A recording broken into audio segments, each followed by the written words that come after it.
Assalamualaikum warahmatullahi wabarakatuh. Kami mahasiswa dari Universitas Pembangunan Nasional Veteran Jawa Timur. Video ini dibuat untuk menyelesaikan salah satu tugas kelompok di mata kuliah Desain Akuntansi mengenai manajemen proyek sistem. Kami dari kelompok 3 terdiri dari 9 anggota yang masing-masing bekerja sama dalam memenuhi tugas ini. Yang pertama ada Ananda Fatihah Putri dengan NPM 20013010005. Kemudian ada Maulina Septaning Gunawan dengan NPM 20013010048. Kemudian ada Fariza Nur Amalia dengan NPM 20013010174. Kemudian ada Rani Krisna Putri dengan NPM 20013010176. Kemudian ada Yeni Widiatuti dengan NPM 20013010184. Kemudian ada Rizka Dwi Cahyani dengan NPM 20013010185. Kemudian ada Egy Mulia Asa dengan NPM 20013010195. Kemudian ada Putri Dewi Sagita dengan NPM 20013010201.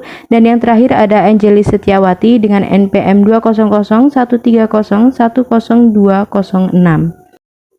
Jadi langsung saja inilah dia video presentasi dari kami. Yang pertama yaitu pembahasan mengenai overview of project management. Manajemen proyek untuk profesional IT meliputi perencanaan, penjadwalan, pemantauan dan pengendalian, serta pelaporan pengembangan sistem informasi. Seorang manajer proyek akan memecah proyek menjadi tugas-tugas individu, menentukan urutan tugas yang perlu dilakukan, dan mencari tahu berapa lama setiap tugas akan memakan waktu. Dengan informasi ini, bagan Gantt atau bagan PERT-CPM dapat digunakan untuk menjadwalkan dan mengelola pekerjaan. Pembahasan selanjutnya yaitu mengenai apa bentuk suatu proyek. Proyek yang berhasil harus diselesaikan tepat waktu, sesuai anggaran, dan menghasilkan produk berkualitas yang memuaskan pengguna. Teknik manajemen proyek dapat digunakan di seluruh SDLC. Pengembang sistem dapat memulai proyek formal sedini mungkin pada tahap penyelidikan awal atau setelahnya, yaitu saat aktivitas analisis, desain, dan implementasi terjadi. Selanjutnya yaitu akan membahas mengenai apa itu Project Triangle. Gambar di sebelah kiri menunjukkan bahwa untuk setiap proyek harus diputuskan apa yang paling penting, karena suatu pekerjaan tidak bisa sekaligus bagus, cepat, dan murah. Untuk gambar di sebelah kanan menunjukkan pandangan umum mengenai Project Triangle, di mana terdapat 3 bidang, yaitu biaya, ruang lingkup, dan waktu. Yang menjadi tantangan adalah menemukan keseimbangan optimal antara ketiga faktor tersebut. Banyak manajer proyek yang sukses mengandalkan pengalaman pribadi, kemampuan berkomunikasi, dan juga akal pikiran. Selanjutnya adalah apa saja yang dilakukan oleh manajer proyek. Manajer proyek biasanya melakukan 4 aktivitas atau fungsi. Yang pertama ada perencanaan proyek. Perencanaan proyek termasuk mengidentifikasi semua tugas proyek dan memperkirakan waktu penyelesaian dan biaya masing-masing. Lalu yang kedua ada penjadwalan proyek. Penjadwalan proyek melibatkan pembuatan jadwal tertentu, biasanya dalam bentuk bagan yang menunjukkan tugas, ketergantungan tugas, dan tugas penting yang mungkin menunda proyek. Penjadwalan juga melibatkan pemilihan dan penempatan staf tim proyek dan pemberian tugas khusus kepada anggota tim. Penjadwalan proyek menggunakan bagan Gantt dan bagan PERT atau CPM. Lalu yang ketiga ada aktivitas pemantauan proyek. Pemantauan proyek membutuhkan membimbing, mengawasi, dan mengkoordinasikan beban kerja tim proyek. Manajer proyek harus memantau kemajuan, mengevaluasi hasil, dan mengambil tindakan korelatif bila diperlukan untuk mengendalikan proyek dan tetap pada target. Lalu yang terakhir ada pelaporan proyek.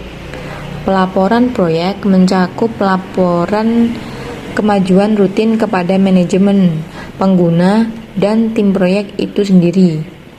Pelaporan yang efektif membutuhkan keterampilan komunikasi yang kuat dan perasaan tentang apa yang diinginkan dan perlu diketahui orang lain tentang proyek tersebut. Lalu, bagian selanjutnya adalah membuat struktur rincian kerja. Struktur rincian kerja adalah pemecahan proyek menjadi serangkaian tugas yang lebih kecil. Untuk membuat struktur rincian kerja, biasanya dapat menggunakan yang pertama, bagan Gantt. Bagan Gantt adalah diagram batang horizontal yang mewakili serangkaian tugas. Lalu yang kedua ada grafik PERT atau CPM. PERT adalah teknik bawah ke atas karena menganalisis proyek besar dan kompleks sebagai serangkaian tugas individu, seperti piramida yang dibangun dari bawah ke atas menggunakan blok individu. Selanjutnya, pada slide ini terdapat gambar bagan Gantt. Pada gambar bagan Gantt ini menampilkan 5 tugas dalam sumbu vertikal dengan waktu yang ditunjukkan pada sumbu horizontal. Posisi bilah biru menunjukkan waktu mulai dan berakhir yang direncanakan dari setiap tugas, dan panjang bilah biru menunjukkan durasinya. Lalu yang kedua terdapat gambar grafik PERT atau CPM. Untuk membuat bagan PERT atau CPM, langkah pertama yaitu mengidentifikasi semua tugas proyek dan perkiraan berapa banyak waktu yang dibutuhkan setiap tugas untuk dilakukan. Lalu selanjutnya dengan menentukan urutan logis di mana tugas harus dilakukan. Misalnya, beberapa tugas tidak dapat dimulai sampai tugas lain telah selesai. Dalam situasi ini, beberapa tugas dapat dilakukan pada waktu yang sama. Pada gambar bagan PERT menampilkan pola tugas yang mudah diikuti saat pengguna mengarahkan mouse ke kotak ringkasan untuk tugas 5. Detailnya menjadi terlihat. Selanjutnya yaitu mengidentifikasi tugas dalam struktur perincian kerja. Yang pertama yaitu daftar tugas. Membuat daftar tugas dapat dilakukan dengan cara yang pertama yaitu tugas disematkan dalam dokumen. Yang kedua, menyorot tugas individu. Yang ketiga, menambahkan poin untuk membuat tugas terlihat lebih jelas. Dan langkah selanjutnya yaitu memberi nomor tugas dan membuat tabel yang menunjukkan kolom untuk nomor tugas, deskripsi, durasi, dan tugas pendahulu yang harus diselesaikan sebelum tugas lain dapat dimulai. Yang kedua, yaitu perkiraan durasi tugas. Manajer proyek sering menggunakan rumus berbobot untuk memperkirakan durasi setiap tugas. Rumus yang digunakan untuk memperkirakan durasi yaitu B ditambah 4P ditambah W dibagi 6, yang mana B adalah perkiraan kasus terbaik, P adalah perkiraan kasus kemungkinan, dan W adalah perkiraan terburuk. Selanjutnya yaitu faktor yang mempengaruhi durasi. Yang pertama yaitu ukuran proyek. Untuk mengembangkan perkiraan yang akurat, manajer proyek harus mengidentifikasi semua tugas proyek, mulai dari pencarian fakta awal hingga implementasi sistem. Yang kedua, yaitu sumber daya manusia. Seorang manajer proyek harus mengumpulkan dan membimbing tim pengembangan yang memiliki keterampilan dan pengalaman untuk menangani proyek. Yang ketiga, yaitu pengalaman dengan proyek serupa. Seorang manajer proyek dapat mengembangkan perkiraan waktu dan biaya berdasarkan sumber daya yang digunakan untuk setiap sistem informasi serupa yang dikembangkan sebelumnya. Metode pengalaman kerja paling baik untuk proyek-proyek kecil atau menengah di mana kedua sistem serupa dalam ukuran, konten dasar, dan lingkungan operasi. Dan yang keempat yaitu kendala. Dengan tidak adanya kendala, manajer proyek hanya menghitung sumber daya yang dibutuhkan. Namun, jika ada kendala, manajer proyek harus menyesuaikan sumber daya lain atau mengubah ruang lingkup proyek. Selanjutnya yaitu pola tugas. Dalam proyek apapun, besar atau kecil, tugas bergantung satu sama lain dan harus dilakukan secara berurutan. Pola tugas yang pertama yaitu menggunakan kotak tugas untuk membuat model. Kotak tugas memiliki 5 bagian, yaitu nama tugas, ID tugas, durasi tugas, hari atau tanggal dimulai, dan hari atau tanggal selesai. Selanjutnya yaitu ada jenis pola tugas. Terdapat 3 jenis pola dasar, yaitu yang pertama dependent task, yang kedua multiple successor task, yang ketiga multiple predecessor task. Selanjutnya yaitu bekerja dengan complex task patterns atau pola tugas kompleks. Pola tugas merupakan hal yang paling mendasar. Jika pola tugas salah, maka jadwal proyek tidak akan akurat. Ketika bekerja dengan pola tugas kompleks, maka fakta harus dipelajari dan diperhatikan untuk memahami logika dan urutannya. Untuk penjelasan lebih rinci mengenai pola tugas akan dijelaskan oleh rekan saya di slide berikutnya. Baik, selanjutnya pembahasan lebih lanjut mengenai pola tugas. Untuk yang pertama yaitu menggunakan kotak tugas untuk membuat model. Kotak tugas ini berisikan rangkuman informasi dari tugas-tugas proyek yang dilakukan. Seperti yang ditampilkan dalam slide, ini merupakan format dari kotak tugas. Kotak tugas sendiri berisikan 5 bagian. Yang pertama, nama tugas. Nama tugas ini harus disingkat dan deskriptif, karena nama tugas ini sebagai headline, tetapi tetap harus unik dalam proyek.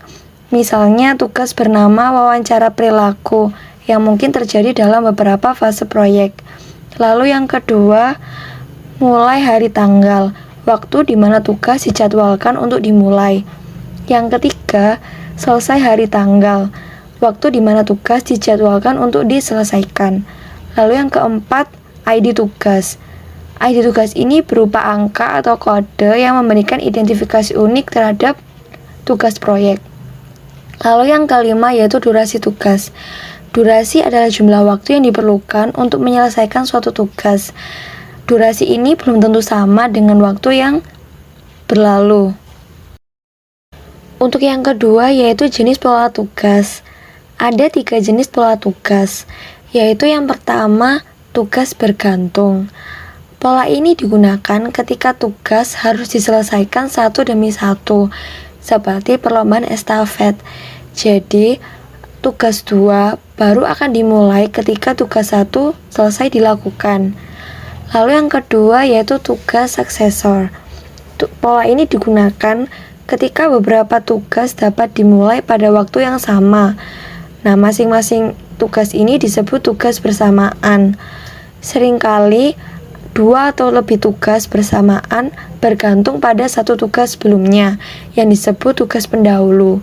Dalam situasi ini, setiap tugas bersamaan disebut tugas penerus. Lalu yang ketiga yaitu tugas predecessor. Pola ini digunakan ketika suatu tugas memerlukan 2 atau lebih tugas sebelumnya untuk diselesaikan sebelum dapat dimulai. Dan untuk yang ketiga yaitu bekerja dengan complex task pattern atau pola tugas kompleks.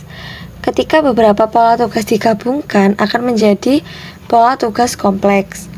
Pola ini menjadi lebih rumit dan perlu adanya kehati-hatian untuk memahami logika dan urutannya.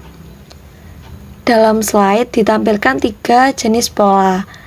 Untuk yang pertama merupakan pola tugas bergantung. Lalu pola yang kedua yaitu pola tugas dependen dan beberapa tugas penerus. Nah, tugas penerus ini nama lainnya tugas suksesor. Jadi untuk tugas 1 dan tugas 2 merupakan tugas dependen, lalu 3, 4, dan 5, 6 merupakan tugas penerus atau tugas suksesor. Lalu untuk pola yang ketiga yaitu tugas dependen, beberapa tugas penerus atau tugas suksesor, dan beberapa tugas pendahulu atau tugas predecessor. Jadi untuk yang 1, 2 merupakan tugas dependen, lalu untuk 3, 4, 5, 6 merupakan tugas penerus atau tugas suksesor, dan yang 7, 8 merupakan tugas pendahulu atau tugas predecessor. Selanjutnya ada the critical path, jalur kritis. Jalur kritis adalah serangkaian tugas yang, jika ditunda, akan mempengaruhi tanggal penyelesaian proyek secara keseluruhan. Jika ada tugas di jalur kritis yang terlambat dari jadwal, seluruh proyek akan tertunda. Next.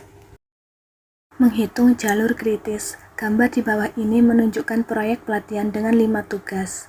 Langkah selanjutnya adalah menentukan tanggal mulai dan selesai yang akan menentukan jalur kritis untuk proyek tersebut. Dalam contoh ini, tugas 1 dan 2 adalah tugas pertama di jalur kritis. Sekarang lihat tugas 5, yang tidak dapat dimulai sampai tugas 3 dan 4 selesai. Dalam hal ini, tugas 4 menjadi faktor pengendali karena tugas 4 selesai pada hari 65, yaitu 20 hari lebih lambat dari tugas 3 yang selesai pada hari 45. Oleh karena itu, tanggal mulai tugas 5 ditentukan oleh tanggal selesainya tugas 4. Next. Proyek monitoring dan kontrol. Manajer proyek harus melacak tugas dan kemajuan anggota tim, membandingkan kemajuan aktual dengan rencana proyek, memverifikasi penyelesaian tonggak proyek, dan menetapkan standar memastikan bahwa mereka diikuti. Pada umumnya, proyek monitoring dan kontrol dibagi menjadi 3, yaitu 1. Teknik pemantauan dan kontrol, 2. Mempertahankan jadwal, 3. Tugas dan jalur kritis. Teknik pemantauan dan kontrol sendiri adalah untuk membantu memastikan bahwa standar kualitas terpenuhi. Banyak manajer proyek melembagakan panduan terstruktur. Sebuah panduan terstruktur adalah tinjauan pekerjaan anggota tim proyek oleh anggota tim lainnya. Mempertahankan jadwal proyek sendiri adalah dapat menjadi tantangan, dan sebagian besar proyek mengalami setidaknya beberapa masalah atau penundaan. Tugas dan jalur kritis adalah manajer proyek menghabiskan sebagian besar waktu mereka untuk melacak tugas di sepanjang jalur kritis, karena penundaan dalam tugas tersebut memiliki potensi terbesar untuk menunda atau membahayakan proyek. Next, selanjutnya akan dijelaskan oleh rekan saya. Yang selanjutnya ada reporting atau pelaporan. Dalam reporting, manajer proyek mengumpulkan, memverifikasi, mengatur, dan mengevaluasi informasi yang dia terima dari tim. Kemudian, manajer memutuskan informasi manakah yang perlu diteruskan untuk menyiapkan sebuah ringkasan. Dalam reporting, terdapat 3 aspek, yakni yang pertama ada rapat status proyek. Dalam rapat status proyek, manajer proyek menjadwalkan pertemuan rutin untuk memperbarui tim dan mendiskusikan status proyek, masalah, dan juga peluang. Meskipun seringkali rapat memakan waktu, sebagian besar manajer tetap percaya bahwa itu sepadan dengan usaha. Yang kedua adalah laporan status proyek. Dalam laporan status proyek, manajer proyek harus melapor secara teratur kepada atasan langsungnya, yakni manajemen tingkat atas dan para pengguna. Dan yang ketiga, mengatasi masalah.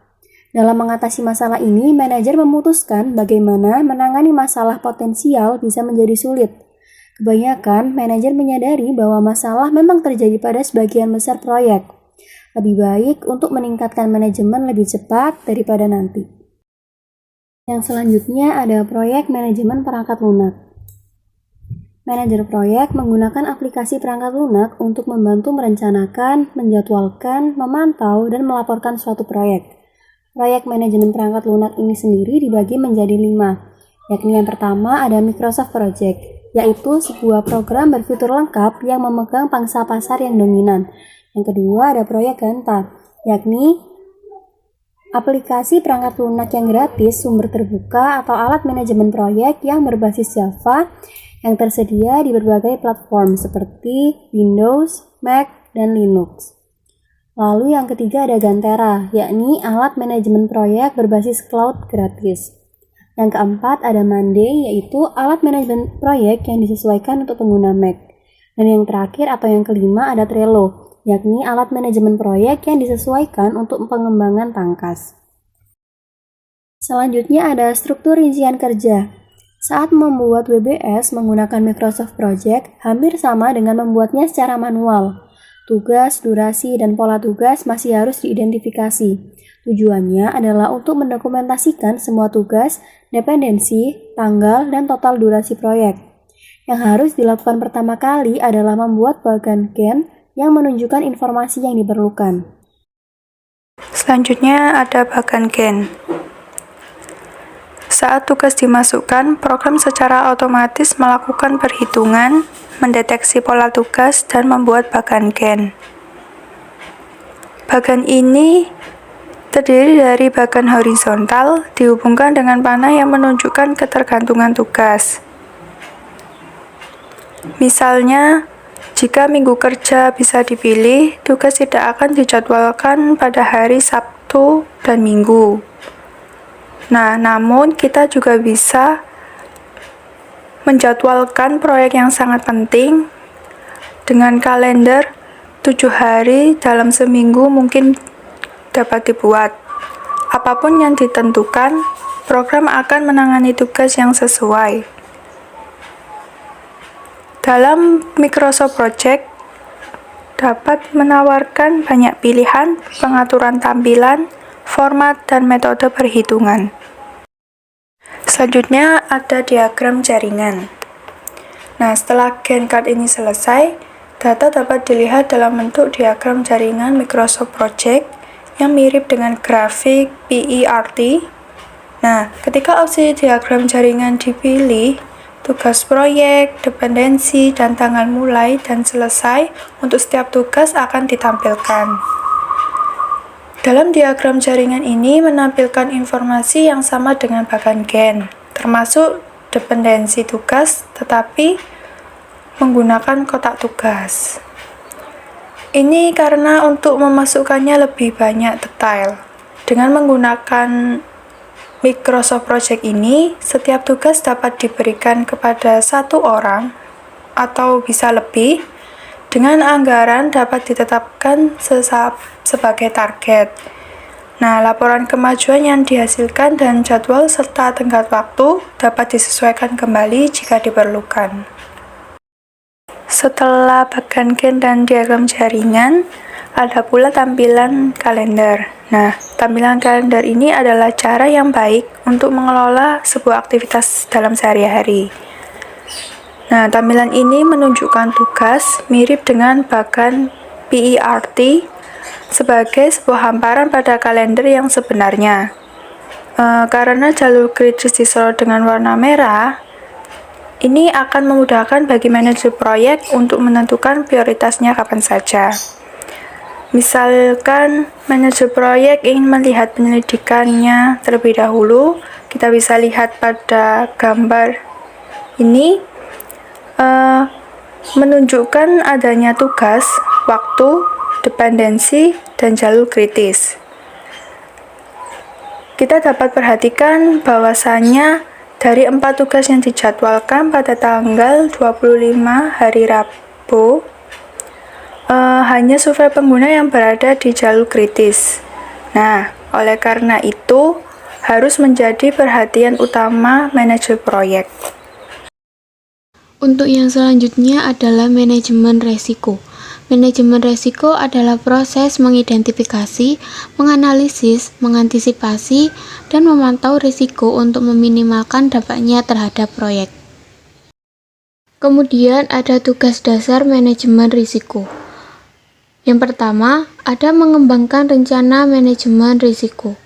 Rencana manajemen risiko mencakup tinjauan ruang lingkup proyek, pemangku kepentingan, anggaran, jadwal, dan faktor internal atau eksternal lainnya yang mungkin mempengaruhi proyek. Yang kedua, ada mengidentifikasi risiko. Identifikasi risiko, daftar setiap risiko, dan menilai kemungkinan bahwa hal itu dapat mempengaruhi proyek. Yang ketiga, ada analisis risiko. Biasanya terdapat proses 2 langkah, yakni analisis risiko kualitatif dan analisis risiko kuantitatif. Analisis risiko kualitatif bertujuan untuk mengevaluasi setiap risiko dengan memperkirakan kemungkinan terjadinya dan tingkat dampaknya. Sedangkan tujuan dari analisis risiko kuantitatif adalah untuk memahami dampak aktual dalam hal dolar, waktu, ruang lingkup proyek, atau kualitas. Yang keempat, ada buat rencana respon risiko. Rencana respon risiko adalah upaya proaktif untuk mengantisipasi risiko dan menggambarkan rencana tindakan untuk menghadapinya. Dan yang kelima, ada pantau risiko. Selanjutnya, ada mengelola kesuksesan. Ketika manajer proyek menyadari bahwa sebuah proyek bermasalah, Opsi yang tersedia adalah alternatif yang dapat mencakup pemangkasan persyaratan proyek, menambah sumber daya proyek, menunda tenggat waktu proyek, dan meningkatkan kontrol dan prosedur manajemen. Selanjutnya adalah mengenai masalah bisnis. Tujuan utama dari setiap sistem adalah tentu memberikan solusi bagi setiap masalah atau peluang bisnis. Ketika sistem informasi tidak memenuhi persyaratan bisnis, penyebabnya dapat mencakup persyaratan yang tidak teridentifikasi atau tidak jelas, ruang lingkup yang tidak ditentukan secara memadai, target yang tidak tepat, jalan pintas atau pekerjaan yang ceroboh selama analisis sistem, pilihan desain yang buruk, pengujian yang tidak memadai atau prosedur pengujian yang tidak memadai, serta kurangnya prosedur pengendalian perubahan. Selain itu, sebuah sistem juga dapat dikatakan gagal disebabkan karena perubahan budaya, pendanaan, atau tujuan organisasi. Sistem yang tidak memenuhi kebutuhan bisnis juga menghasilkan masalah bagi para pengguna dan mengurangi moral serta produktivitas karyawan. Selanjutnya adalah masalah anggaran. Pembengkakan biaya biasanya diakibatkan oleh satu lebih hal berikut ini. Yang pertama adalah perkiraan tidak realistis yang terlalu optimis atau berdasarkan informasi yang tidak lengkap. Yang kedua, kegagalan untuk mengembangkan perkiraan yang akurat yang mempertimbangkan semua biaya selama umur proyek. Yang ketiga, pemantauan kemajuan yang buruk dan respon yang lambat terhadap tanda-tanda peringatan dini masalah. Yang keempat, keterlambatan jadwal karena faktor-faktor yang tidak diperkirakan sebelumnya. Dan yang terakhir, masalah sumber daya manusia termasuk pergantian, pelatihan yang tidak memadai, dan motivasi. Yang selanjutnya adalah masalah jadwal. Masalah dengan jadwal dan pencapaian proyek dapat menunjukkan kegagalan untuk mengenali ketergantungan tugas, kebingungan antara upaya dan kemajuan, metode pemantauan dan pengendalian yang buruk, konflik kepribadian di antara anggota tim, atau pergantian personel proyek. Nah, jika manajer proyek gagal merencanakan, mengatur, mengawasi, mengomunikasikan, memotivasi, mengevaluasi, mengarahkan, dan mengendalikan dengan baik, maka tentu proyek tersebut akan gagal. Sekian video presentasi dari kelompok kami, kurang dan lebihnya mohon maaf. Terima kasih. Wassalamualaikum warahmatullahi wabarakatuh.